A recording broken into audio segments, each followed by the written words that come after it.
Hello everyone, welcome back to my YouTube channel. आज हम लोग एसएससी जेई का प्रीवियस ईयर पेपर सॉल्व करेंगे। ये 2022 का है, 14 नवंबर का, क्योंकि इस साल एसएससी जेई अक्टूबर में एग्ज़ाम कंडक्ट करने की संभावना है। और इलेक्ट्रिकल का आपको पता ही है 200 के अप्रॉक्स वैकेंसी आई है, तो एक बहुत अच्छी अपॉर्चुनिटी है। इसलिए प्रीवियस ईयर को एक क्वेश्चन पेपर को एक बार लगाओगे तो आपको और आइडिया मिलेगा कि आप उतने टाइम लिमिट में कितने और अच्छे से क्वेश्चन लगा सकते हो। ठीक है, तो हम स्टार्ट करते हैं आज। तो पहला क्वेश्चन जो आपकी स्क्रीन के सामने है वो है, which of the following is a moving irons instruments benefit. Question जब आपने रीड किया एक बार एक मिनट के लिए वीडियो को पॉज करना, खुद से ट्राई करना, फिर सोल्यूशन देखना, ताकि आपको ये आइडिया हो कि आप उस डायरेक्शन में सोच पा रहे हो कि नहीं। मेन टास्क है कि उतने ही टाइम लिमिट में आप वो क्वेश्चन सोच पाओ, वो इंपॉर्टेंट है। ठीक है, तो पहला क्वेश्चन है, which of the following is a moving iron instruments benefit. Benefit क्या है मूविंग आयरन इंस्ट्रूमेंट के? जैसे कि हम लोग जानते हैं मूविंग आयरन इंस्ट्रूमेंट जो होता है ये एक नॉन लीनियर स्केल है। जैसे कि आप हमारा पीएमएमसी होता है उसी तरह नहीं होता है, ये नॉन लीनियर स्केल होता है। इसलिए जो ऑप्शन है लीनियर स्केल, ये गलत हो जाएगा। ठीक है, उसके बाद अगली चीज़ होती है इसकी जो करंट सेंसिटिविटी होती है वो हाईली लो होती है। क्यों होती है? क्योंकि जो निकल आयरन का बना हुआ होता है ये, जिसकी वजह से इसमें क्या होता है, हिस्टेरेसिस एरर जो होते हैं वो बहुत हाई होते हैं। जब हिस्टेरेसिस एरर बहुत हाई होंगे इसलिए करंट सेंसिटिविटी इसकी लो हो जाती है, तो ये भी गलत हो जाएगा। उसके बाद क्योंकि हिस्टेरेसिस एरर हाई है इसका मतलब है जो ये फ्रीक्वेंसीज जो होती हैं ये लो फ्रीक्वेंसीज पे काम करता है। ऑलमोस्ट ये कह सकते हो कि 125 हर्ट्ज तक काम कर सकता है, उससे ऊपर की फ्रीक्वेंसी पे ये काम नहीं करता है, तो ये भी गलत हो जाएगा। लो फ्रीक्वेंसीज, करंट सेंसिटिविटी भी लो हो जाएगी और लीनियर स्केल पे काम करेगा। इसलिए जो इसका जो सही ऑप्शन है वो होगा, it can be use under severe load condition. एक बार को आपको नहीं समझ में आएगा तुरंत ऑप्शन पढ़ के, बट अगर आप ऑप्शंस को एलिमिनेट कर दोगे तो आपको समझ में आएगा कि हाँ जो बचा हुआ ऑप्शन है वही आंसर है। इसलिए इसका आंसर जो होगा वो होगा, it is use under severe load condition. ठीक है, ऑप्शन नंबर 1। आगे चलते हैं, नेक्स्ट क्वेश्चन है, if there is no same voltage ratio while conducting parallel operation of a three phase transformer that it produces. अगर हम 3-फेज ट्रांसफार्मर का parallel operation करेंगे तो उस टाइम पे जब हमारा जो वोल्टेज रेशियो है वो सेम नहीं है तो क्या होगा? वोल्टेज रेशियो क्या कहते हैं अपन? E2/E1 is equal to N2/N1। और अगर ये दोनों जो हैं ये सेम नहीं है, जब तुम्हारा टर्न रेशियो सेम नहीं होगा, मतलब वोल्टेज रेशियो तुम्हारा टर्न रेशियो सेम नहीं होगा, उस टाइम पे क्या होगा, सर्कुलेटिंग करंट फ्लो करता है ट्रांसफार्मर। लीकेज फ्लक्स नहीं होगा, फ्लक्स उतना ही फ्लो करेगा जो पाया था, हिस्टेरेसिस एरर भी उतना ही रहेगा, मैग्नेटिक हिस्टेरेसिस भी उतना ही रहेगा। सिर्फ जो तुम्हारा सर्कुलेटिंग करंट है वो फ्लो करने लगेगा तुम्हारा सर्किट में। ठीक है, नेक्स्ट क्वेश्चन पे चलते हैं। क्वेश्चन नंबर 3 ये बोल रहा है कि if the diode VI characteristics the resistance of the circuit is, resistance of circuit निकालना है, वो भी तब slope drawn between voltage 100 volt to 200 volt and corresponding current is 5 ampere to 20 ampere. अगर VI कैरेक्टरिस्टिक की बात करें, ये कैरेक्टरिस्टिक्स कुछ ऐसी हो रही होगी, 100 वोल्ट से 200 वोल्ट तक, करंट किसके बीच में रेट कर रहा है, 5 एम्पियर से 20 एम्पियर तक। तो रेजिस्टेंस की वैल्यू क्या होती है, डेल्टा V/डेल्टा I। चेंज इन वोल्टेज कितना हो रहा है, 200 माइनस 100 कितना हो गया, 100 M volt. Change in current कितना हो रहा है, 20 माइनस 5 15, तो ये कितना आ जाएगा, 20/3 दैट इज 6.66 कुछ आ रहा होगा। ठीक है, तो ऑप्शन हो जाएगा सेकंड वाला। ठीक है, सिंपल क्वेश्चन था, ज़्यादा सोचना ही नहीं था इसमें। ठीक है, अगले क्वेश्चन पे चलते हैं। अगला क्वेश्चन है, the centre tapped full wave rectify efficiency is. Efficiency निकालिए centre tap full wave rectifier की। जब centre tap full wave rectifier की बात कर रहे हैं तो हमें थोड़ा सा इसका स्ट्रक्चर अगर याद हो तो ये कुछ इस तरह से होता था। ठीक है, इसमें 2 डायोड लगे थे, D1 और D2। तो centre wave full wave efficiency कितनी हो जाती है इसकी, 81.2%। ठीक है, अगर हम हाफ वेव की बात करें तो हाफ वेव में क्या हो जाएगा, एक सिंगल डायोड लगा होगा बस। ठीक है, सब ऐसे कनेक्ट हो गई टर्मिनल, तो जब सिंगल डायोड लगा होगा तो एफिशिएंसी क्या हो जाएगी, जस्ट हाफ हो जाएगी हाफ वेव रेक्टिफायर की। वो कितनी हो जाएगी, 40.5%। ठीक है, फुल वेव की बात कर रहे हैं तो 81.2% और हाफ वेव की बात कर रहे हैं तो 40.5%। ठीक है, नेक्स्ट क्वेश्चन है over synchronous motor are use to, over excited synchronous motor किस चीज़ के लिए यूज़ की जाती हैं। पहली बात तो आपको पता होनी चाहिए सिंक्रोनस मोटर जो होती हैं वो लैग, लीड और जीरो पावर फैक्टर, तीनों पावर फैक्टर पे काम करती है। जब ये लैग पावर फैक्टर पे काम करती है तब हम इसको सिंक्रोनस कॉइल कहते हैं। जब ये लीड पावर फैक्टर पे काम करती है तो हम इसे सिंक्रोनस कंडेंसर कहते हैं। ठीक है, तो जब ये लैग पावर फैक्टर पे काम करती है तो जो रिएक्टिव पावर होती है वो सर्किट में अब्जॉर्ब हो रही होती है। ठीक है, और जब सिंक्रोनस कंडेंसर मतलब कैपेसिटर की तरह काम करती है तो रिएक्टिव पावर सर्किट में सप्लाई कर रहा होता है, और जब सर्किट में सप्लाई कर रहा होता है तो ये क्या हो जाता है, सोर्स हो जाता है रिएक्टिव पावर का। तो हम क्या कहेंगे इसको, जनरेट रिएक्टिव पावर। ठीक है, नेक्स्ट क्वेश्चन इसमें दिया है 3 phase 1500 kVA 660 volt star connected alternator has 9 slots per pole and 6 conductor per slot. The output of the alternator at a particular load is 1200 kilowatt and total losses of the machine is 55 kilowatt. अब ये पूछा efficiency का एक normal formula जो आपको पढ़ा होगा तो याद होगा, efficiency is equal to output upon output minus या फिर आउटपुट प्लस लॉसेस, परसेंटेज। ठीक है, ये एफिशिएंसी का फॉर्मूला होता है जब आपको चीज़ें दी हुई हूँ। अब इसमें आउटपुट आपको पता है कितना है, 1200 किलोवाट, और आउटपुट प्लस लॉसेस कितना है, 55। तो ये कितना आ जाएगा, 1200 अपॉन 1255। और आप इसको सॉल्व करेंगे इनटू 100% लेके तो इसका आंसर आ जाएगा आपका 95.62%। आप देखो इस क्वेश्चन में एक्स्ट्रा इन्फॉर्मेशन दी हुई है, जैसे दिया है कि केवीए रेटिंग दी है, इसकी वोल्ट दिया है, प्लस ये दिया स्टार कंडक्टर 9 स्लॉट्स है, प्लस ये भी दिया है 6 कंडक्टर पर स्लॉट है। अगर आप इतनी सारी इन्फॉर्मेशन पे ध्यान देंगे ना तो एफिशिएंसी नहीं निकाल पाएंगे। एफिशिएंसी का एक normal formula output upon output plus losses, और एक फॉर्मूला और होता है जो मैं आपको बता देती हूँ, होता है आउटपुट अपॉन इनपुट और इनपुट माइनस लॉसेस। ठीक है, ये एक और फॉर्मूला होता है। अगर आपको नहीं याद आ, अगर आपको आउटपुट नहीं दिया हुआ इनपुट दिया हुआ है तो आप ये फॉर्मूला याद लगा लेंगे, और अगर आउटपुट दिया है तो वो वाला फॉर्मूला लगा देंगे जो मैंने पहले बताया था।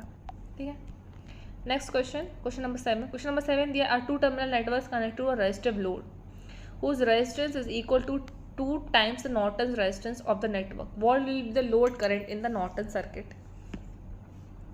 अब लोड करंट पूछा नॉर्टन सर्किट। नॉर्टन सर्किट क्या होता है, ये है तुम्हारा नॉर्टन करंट, ये है तुम्हारा नॉर्टन रेजिस्टेंस, और ये है तुम्हारा लोड रेजिस्टेंस। अब लोड रेजिस्टेंस कितना दिया है, twice of Norton resistance, twice of RN दिया है।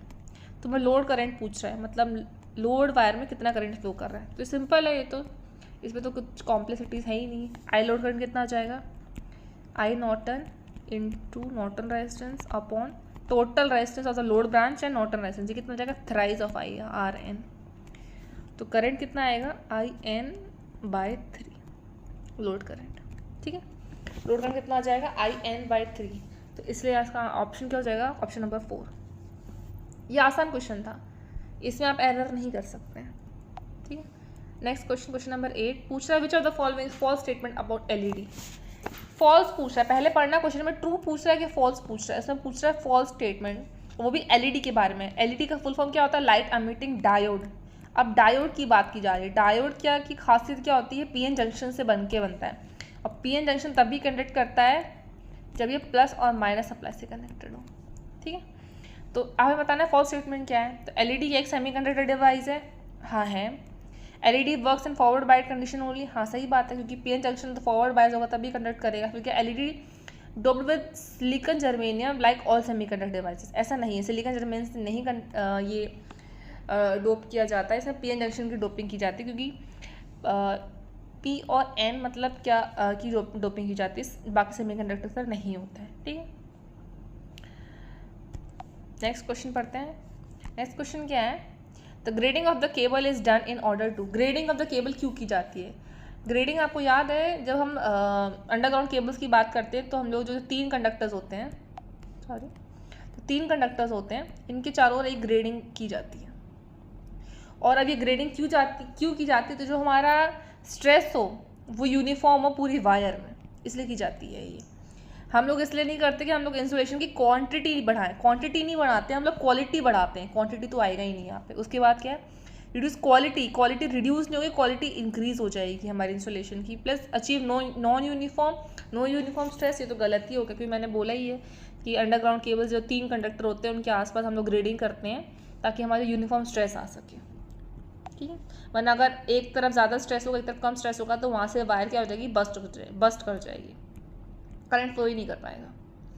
अब 10th क्वेश्चन पढ़ो। 10th क्वेश्चन दिया है, the supply voltage is 160 volt, the value power dissipated in the 10 ohm resistor. 10 ohm resistor में कितना पावर डिसिपेट कर रहा है, 10 ओम रेजिस्टेंस का है यहाँ पे।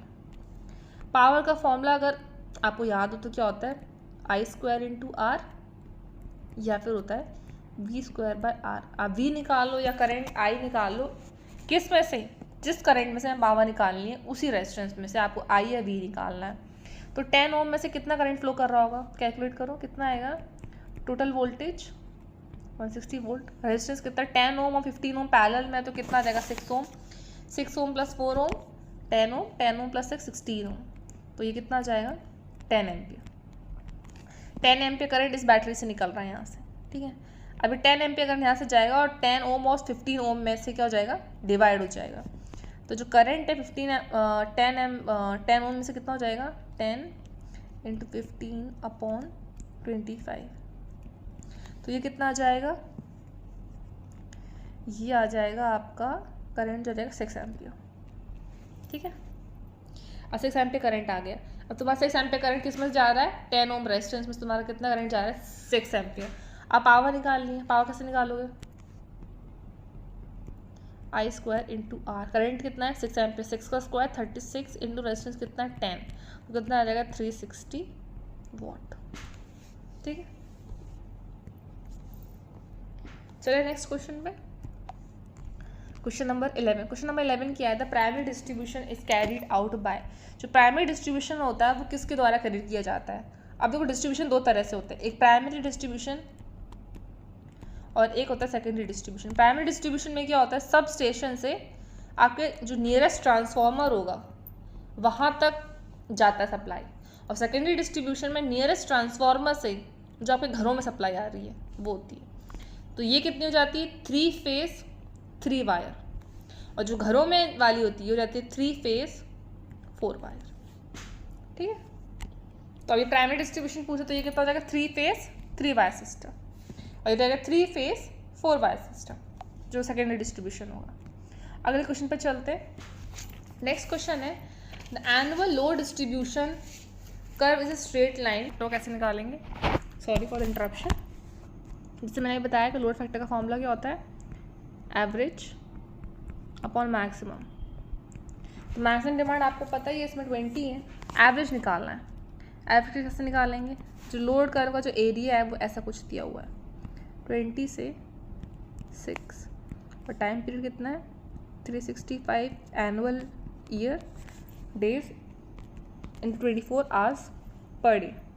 तो एवरेज कितना आ जाएगा 6 × 8670 plus half 20 - 6 14 × 8670 divided by time period कितना है 8670। अब इसको पूरा सॉल्व करोगे तो एवरेज आ जाएगा आपका 13, ठीक है। तो लोड फैक्टर क्या हो जाएगा 13/20 × 100, ये कितना आ जाएगा आपका 65%। आया समझ में।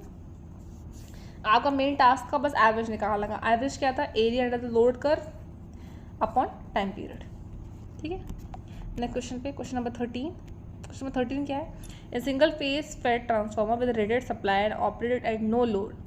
इन case of core the transformer is air cooled. Core जो हमारे ट्रांसफार्मर की वो एयर कोड है। अभी बोल रहा है magnetising current drawn from the supply would B.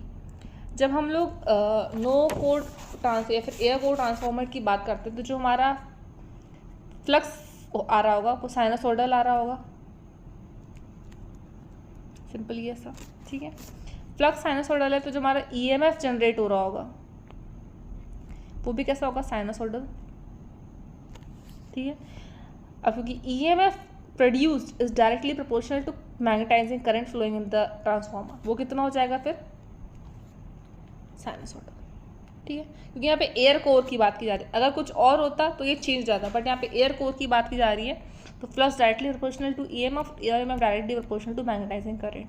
इससे जो वेव फॉर्म जनरेट होगी साइनसोइडल होगी वेव फॉर्म जनरेट, ठीक है। नेक्स्ट क्वेश्चन नंबर 14 बोल रहा है a coil has 200 turns, find the EMF in it if the change in flux is 1 milliweber to 2 milliweber in 0.1 second. तो जो हमारा ईएमएफ होता है उसका फॉर्मूला क्या होता है, N d phi by d t. N क्या है, नंबर ऑफ टर्म्स कितने हैं 200, चेंजेस फ्लक्स कितना है 1 मिलीवीवर है तो 10⁻³ हो जाएगा अपॉन 0.1 सेकेंड, तो ये कितना आ जाएगा 2 वोल्ट। यह आसान क्वेश्चन था। इन सारे क्वेश्चन में तो आपको गलती करने की गुंजाइश ही नहीं कर रखनी है। Next question, according to BIS the panel board and the meter board are kept at a height of.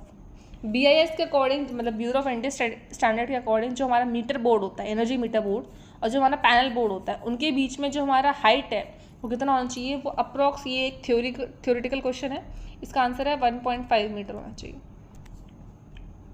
और क्वेश्चन भी आते हैं एग्जाम में, जैसे कि आप कह सकते हो कि जो लाइट ब्रैकेट हम लोग लगाते हैं वो कितना हाइट पे होना चाहिए, वो 2 to 2.5 मीटर होना चाहिए।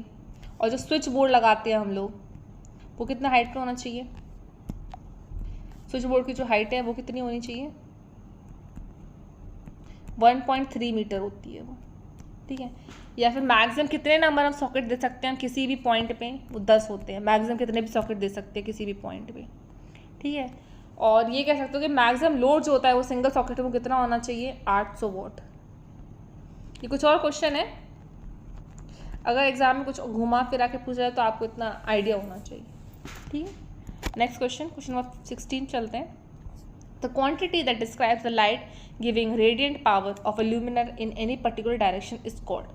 उस क्वांटिटी के बारे में बताना है जिसके बारे में बता दिया गया है। तो light giving radiant power of a luminaire in any particular direction, किसी पर्टिकुलर डायरेक्शन में जो लाइट गिविंग रेडियंट पावर होती है उसे हम ल्यूमिनस इंटेंसिटी कहते हैं। ये थ्योरेटिकल क्वेश्चन है, ठीक है। क्वेश्चन नंबर 17 पे चलते हैं। A resistor of 8 ohm and a capacitor of 178 microfarad are connected in series, ठीक है। ये कैपेसिटर एक रेजिस्टेंस सीरीज में कनेक्टेड है सप्लाई के अक्रॉस। अभी बोल रहा है कि net impedance of the circuit कितना 19.6 ओम।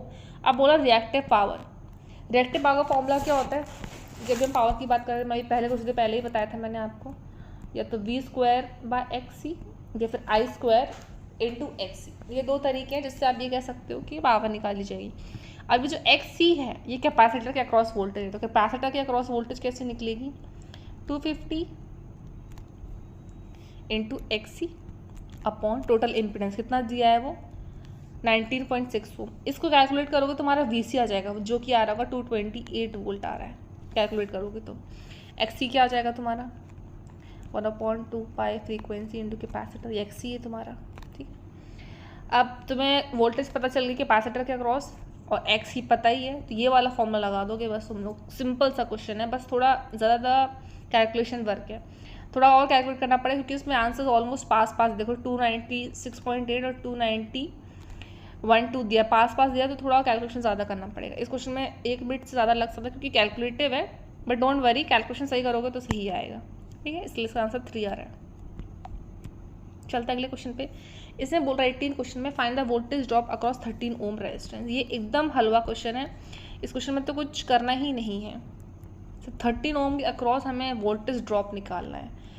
अगर आप ये क्वेश्चन एग्जाम में गलत करके आएंगे तो फिर सिलेक्शन से बहुत दूर हो जाएंगे आप। क्या बताएगा 26 वोल्ट। इस क्वेश्चन में तो कुछ करना नहीं है, वोल्टेज डिवीजन रूल यूज़ करना है इस क्वेश्चन में। क्वेश्चन नंबर 90 चलते हैं। The working principle of brushless DC motor. जब ब्रशलेस डीसी मोटर की बात करते हैं तो हमारे दिमाग में 2 चीज़ें आती है। ब्रशलेस डीसी मोटर में क्या होता है कि स्टेटर और रोटर। इसका स्टेटर जो होता है वो करंट कॉइल कैरी कर रहा होता है, ठीक है, और जो उसका रोटर होता है वो परमानेंट मैग्नेट होती है। परमानेंट मैग्नेट इसमें लगा दी जाइए तो इसमें फ्लेमिंग्स लेफ्ट हैंड और राइट हैंड रूल कैंसिल हो गया अपने आप ही। उसके बाद इलेक्ट्रोमैग्नेटिक इंडक्शन प्रिंसिपल भी फॉलो नहीं हो रहा क्योंकि इसमें परमानेंट मैग्नेट यूज़ की जा रही है। सिर्फ बचता है लॉरेंस फोर्स लॉ। इस क्वेश्चन में पहली बार जब देखोगे तो समझ में नहीं आएगा क्या हो रहा है, बट जब आपको इसका बेसिक जो प्रिंसिपल है आपको अगर पता है कि ये किस तरह से कंस्ट्रक्टेड होता है तो आप आसानी से कर लोगे इसको। रोटर इसका परमानेंट मैग्नेट होता है, इसलिए याद रखना इसमें कोई और लॉ नहीं लगेगा, लॉरेंस फोर्स लॉ ही लगेगा इसमें। ठीक है, 20th क्वेश्चन पे चलते हैं। Current flowing to 61 ohm resistance, 61 ohm resistance में से कितना करंट फ्लो कर रहा है। इस क्वेश्चन में किरचॉफ करंट लॉ लगेगा। 15 एम्पियर तो करंट यहाँ से फ्लो कर रहा है और यहाँ पे आई आर जा रहा है और यहाँ से ट्वाइस ऑफ आई आर जा रहा है। तो इस पॉइंट पे केसीएल लगा दो, कितना हो जाएगा 15 ampere is equal to I R plus thrice of I R. कितना हो जाएगा आई आर की वैल्यू 5 एम्पियर। अब ये बोल रहा है 61 ओम में से कितना करंट जा रहा है, 61 ओम में से कितना जाना है आई आर, तो आई आर की वैल्यू कितनी है 5 एम्पियर। ठीक है, आज के लिए बस इतने ही क्वेश्चन। नेक्स्ट टर्म पे हम लोग आगे क्वेश्चन करेंगे। क्वेश्चन इजी है, मेन टास्क बस यही है कि आप कैलकुलेशन एरर बिल्कुल मत करने की कोशिश करिए। एक्यूरेसी जितनी अच्छा है उतना आप रैंक में आगे रहेंगे क्योंकि selection is based on your rank. No one is asking कि आप कितनी टफ कैलकुलेशन से क्वेश्चन करके आए हो। आप जितना कम टाइम लोगे क्वेश्चन सॉल्व करने में वो आपके लिए बेनिफिट है। ठीक है, सी यू नेक्स्ट टाइम स्टूडेंट्स।